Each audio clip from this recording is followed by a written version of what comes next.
Hawak mo ang beat. Or the biggest winner, Kimi Antonelli, baby boy Kimi. Louis! First podium in Ferrari. Like, who would you choose between your golden boy and your prodigy, seventh-time world champion? Sorry. I'm so sorry, Max.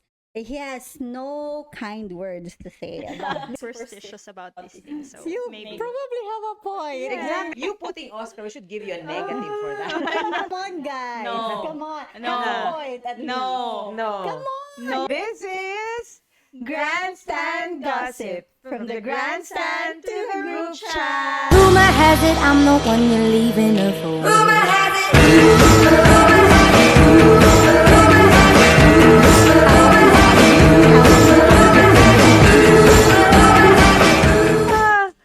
Welcome to the fourth episode of our second season of Grandstand Gossip. Hello, hello. Hello. Welcome to our F1atics. Gusto niya yan? Imaginary fans club. Correct. Hello. F1atics. Correct. F1atics. Papa-copyright ko I-workshop yan. natin yan. Exactly, correct. Nabigla po sila. Papa-hashtag natin yan. Hashtag F1addict. Correct. Bigla ko lang pong sinabi dito without them knowing it. Anyhow, Pinangalanan niya na pala yung fans club.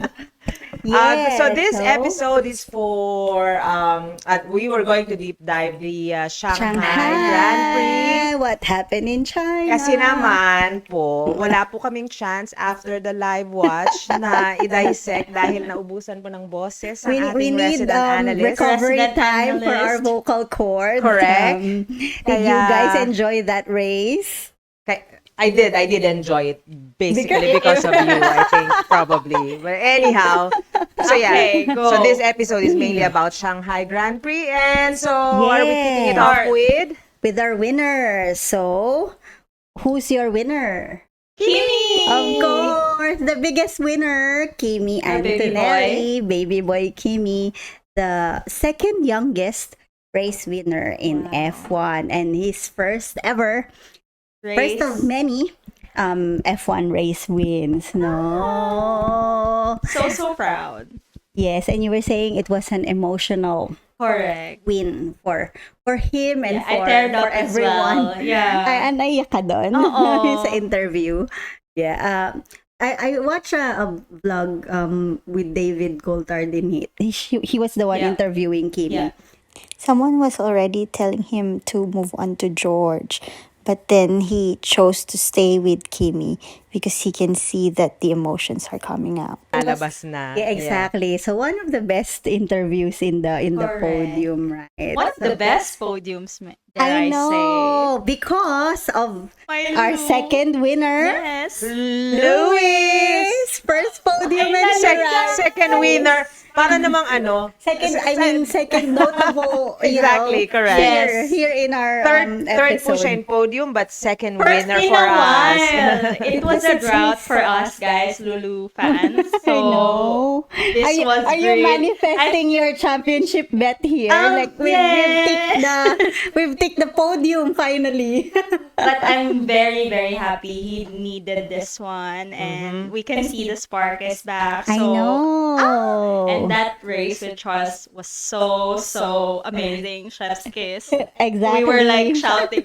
She's gonna shout and then I'm gonna shout. So we also But, had a race within. probably heard that's that. our third notable thing in this race is that Ferrari was like you said, chef's kiss. It was on the edge. On the edge. I was really on the edge of my vocal cords.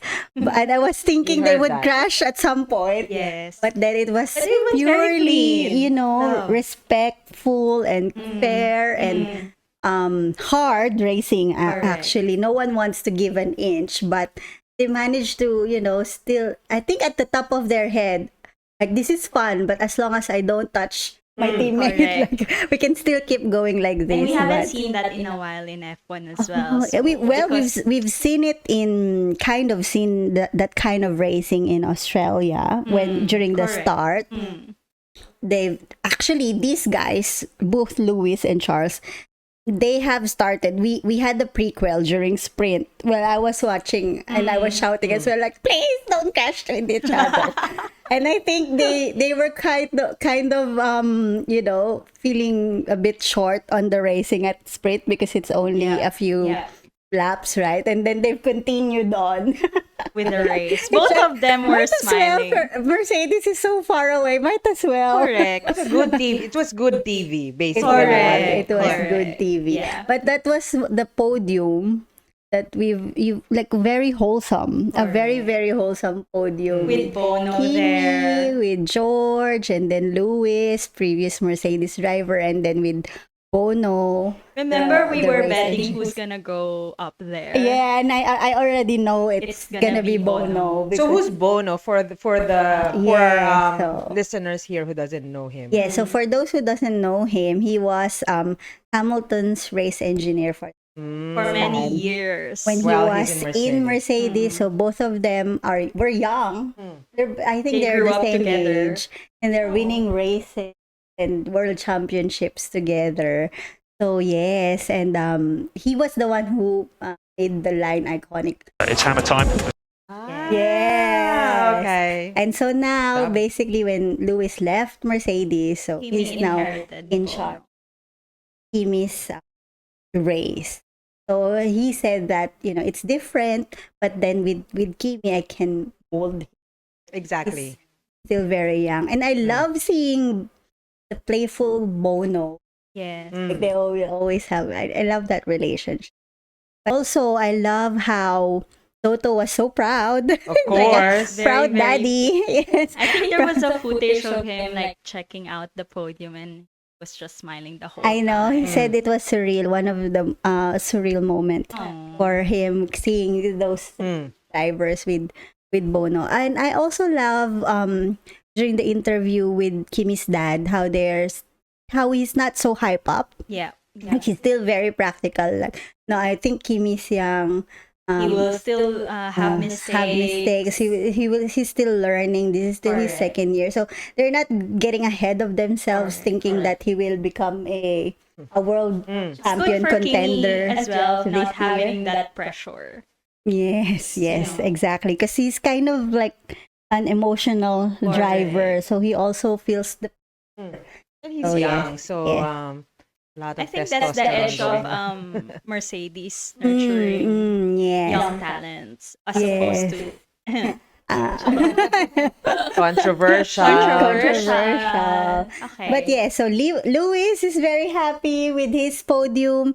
He's very happy with the battle with Charles. Charles was also very happy. So Charles it's very is fourth, isn't it? fourth, yes. He said that I usually am not happy with P4, but I really enjoyed that race. That's good. Yes, that's what he said. So yeah, so We're both smiling. I enjoyed that too, Charles, but my It's not good for her blood health. pressure is Correct. like through the roof. for her My vocal heart- cords, heart heart rate. rate.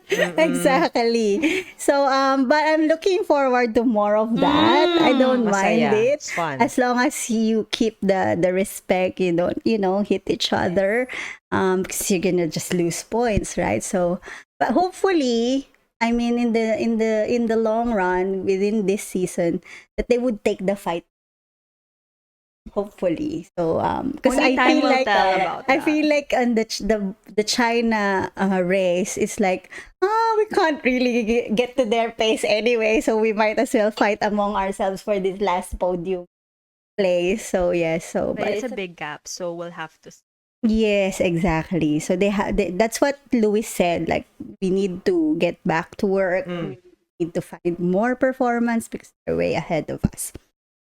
So Okay. yes, that's the Ferrari battle. I saw a lot in social media comparing it with the McLaren papaya rules. Yep. They were saying like, this is how my you gosh. race with your teammate. This is Ferrari rules as You don't opposed just to get a call like papaya rules. Oscar, Yes, give the way. place back. Yeah. Or But like we discussed this while watching the race, right? Correct. Like I said, I don't think they will be able to call Lewis to say, hey, Lewis, give the place to Charles, or And vice even versa. Charles, Mm. right? Like, Correct. who would you choose between your golden boy and your Your seventh- prodigy. seventh Eight-time time world, world seven. champion? Sorry, keep saying 8. I think it would be harder than the papayas.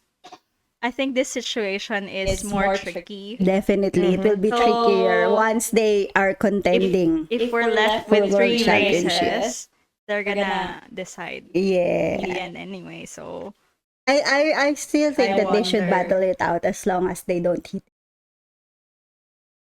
So yes, so that's the first 3 winners.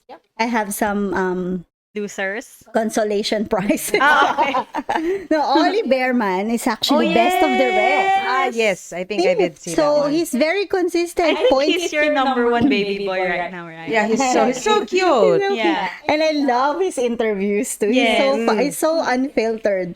You know that you watched, right, when they were when Hajar been in front of him. Yep. Yeah. Like what happened then he had to do an evading action. When he was interviewed, where are you talking about where I almost killed him? That's why it's like, I shouldn't probably say that. Oh, that's so funny. So unfiltered. Yeah. But yes, well done to Ollie Bearman. He is actually in the driver's standings quite high up there. Ahead of- I higher think I than saw that one. Max, higher than Lando, Lando. higher than the previous world champions, basically. So Bearman. Lots of promise for Congratulations, that. Ollie. Yes. Yes. And then the next is Alpine, their first double points this season. So we've got Gasly in 6th and Colapinto in 10th. Oh, wow. Nice. Remember when there was a safety car and we saw Colapinto second? It's like, what happened? That's how crazy the race is. So yes. It's not jet lag. Congratulations to Alpine. Yes. And Lawson. Yeah, move on. I just wanted to say he's 7th. Okay. He's 7th ahead Yes, of Red next. Bull. And then first points to Williams, Carlos Sainz 9. Ah, there you go. Nice. Ah, There we go. So like those Williams, are but yeah. the winners for me. The And losers now. Losers. So we go to the loser. So Yes. big loser is McLaren. Ah, yes, I think I saw Double that. DNS. So DNS. yeah. Did not Wild. start. I feel like I haven't heard See, that's why At we the have top McLaren team. here. The didn't- previous world Correct. champion winner. What happened to them? They were saying that there were power unit electrical issues, but different. But basically, they're blaming their power unit, which is Mercedes. But Oh. Lando already knew. No, we already know he's not starting because he was in the garage. But Oscar was actually in the grid. Mm. And then he went away, like I think for some break. And then when he came back, his car's being and he said in the interview that I think this is it's been a while since I've watched the Grand Prix from the TV. from the TV. Like the safety car has started more than Oscar has Correct. started. Oh, wow, He hasn't naman. started Or in, Ollie. like he hasn't started any race yet this Okay, year. he's So gonna bounce back. There's more races. Correct. Hopefully. Correct. Yes. Please. although there's -2 because Exactly, we've lost yeah. Bahrain and Saudi. Yep. Okay. So Next. yes, and then Your Max. DNFs. Oh, Max. yeah, that was also sad. That's sad. I remember Bena. Go, Max! At least Max was Yeah, intense. he was went- fighting. Yes. He went home. To go to the top. Exactly. And then suddenly, Yes, failure. Car Engine failure, failure. engine failure. So Mm. DNF. So I'm so sorry, Max. He has no kind words to say about this F1 regulations. He basically hated it. So Really? he went on to race in GT3 Exactly. and won, but then got disqualified. So, Oh, sunod-sunod na sorry, lang. It comes in Max. threes. There's one more, Max, and then you'll be fine. No, actually, that's the third one. Ah, okay, there you go. Japan, here we come. Anyhow. Anyways, so yeah, so I think so he should Max. go back to number 33. Maybe number Yung 3 number doesn't niya. suit Ano ba him number niya? because No, he's what's his getting number? Daniel Correct. Flack. Correct. Okay. I'm very superstitious about these things, so You maybe. probably have a point. Exactly. There's Number nothing 3 wrong. is not for him. Correct. So, and then next is Audi. So Audi, in Australia, they had one star that did not start. And then here in China, another car that did not start. So they're still having problems there. But the most problematic is Aston Martin. So because of them, we have a guaranteed safety car around 10 to 15 laps. Because they will always Sama na sa break strategy, down. Yeah. They will always They always have to Yeah. account take it for for that. Yes. JM keeps shouting, "Where's the safety car? Where's the safety car?" Every time there's Next time something you wrong. win, say, where's our Aston? Where's Aston? At one point, Alonso was actually at the race start was up top Yeah. there, but then they really couldn't sustain it. There was a video where it was during the straight. He took off his hand from the wheel and just shake it like that. Really? Yes. Oh. Yes.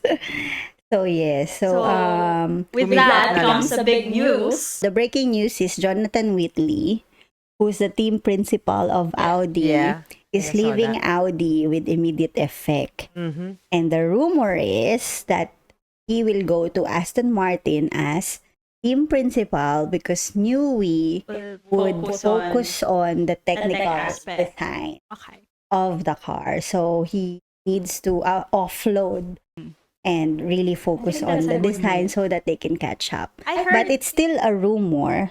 I heard it's his number one kasi Aston Martin. Jonathan Whitley. Yeah, you can understand because Who's he's replacing him in Audi. Hmm. Oh, it's Mattia Binot.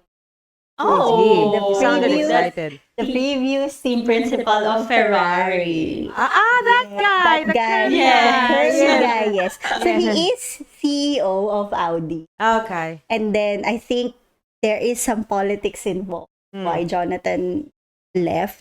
Because they were like He's having friends with Gunther. Gunther, yes. So now he's fully the CEO as well as the team principal. And then we'll watch out for that. for any breaking news announcement on where Jonathan Whitley will go. So yes, so that's that. I think that's it. That's it for the For the Shanghai race. Correct. Now it's time to go through or get through the bet. predictions Come on. and Oh bets my that we God. did. Okay. Are we? So to, We're going through- Do we have to? to recap, in Australia, JJ has 5, I've got 1, and JM is 0. So for China, there's another 5 points 6 points.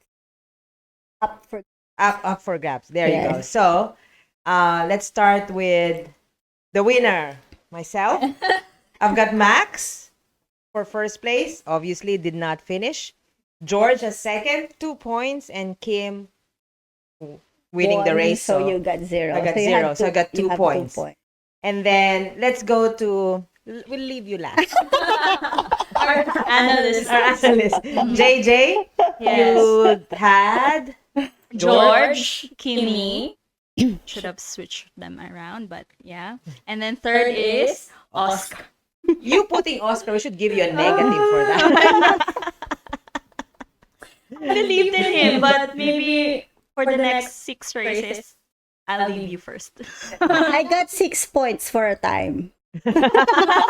Remember, Hamilton was leading. Yeah, exactly. Oh my God, doesn't count. And then George. Okay. Doesn't count. Yeah, just dream. That's fine. You had Louis, Yes. Charles, and George. And George. There So, should be an extra point for getting the podium right, but different.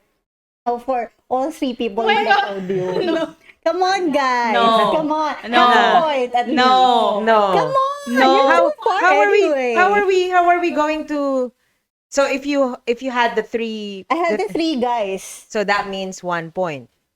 I would accept half a point. Then what if you had the 3 guys and you got all the direct? You got But all you the. get 6 points anyway. You So get that's the 4 6 points. Yes. 6.5 So 6. Nah, let's leave it at the basic one. 3 to 1. We'll keep it clean. You still have a lot to go. Oh! You still have 20 something races. There's a lot of races. Exactly. This is Accept your loss. Okay. which brings us to the next race, which is where is the next race in? We're in Suzuka. There you go. Japan. The Sakura. Correct. So Go first. who's your bet? I'll start because JM will probably take 10 minutes to. Please think about it No, now. I'll start. You start. There you go, I've been girl. thinking about it since last Okay. week. Okay, go ahead. So I'll go with George. Yes. George. Charles. I thought you thought about it. I'm still thinking between Lewis or Kimi on the third. Probably Kimi. Okay. Maybe Hamilton will be fourth. Okay. I'll go second. Go, girl. So I've asked my other analyst, Zia. Yeah. My daughter. The junior analyst. Yeah, my junior 11-year-old analyst. The junior analyst. And she said bet on Kimi this time. So, okay, Kimi, George, and Hamilton. About you? I did ask Damien, my husband, what's his bet. I followed the names, but I didn't follow it in order. So I had George, Hamilton, and Leclerc. Yeah, I don't usually put Leclerc in my. I don't either. Yeah, but Just because I like Charles, they hate Charles. That's why. but We like to pick on you. but we're competitive here, so we just need to. We just Okay. need to earn scores now, so I'm putting Leclerc in there. They probably learned something from the race they did in China. So Yes. there you have it. Go. So I'm so excited. So next week, that will be, we can watch it live again. Exactly. Because, What time? in Japan, it's 4 p.m. Okay. The telecast is 4 Let's p.m. So, yes, thank you. Thank you. guys. Bye-bye.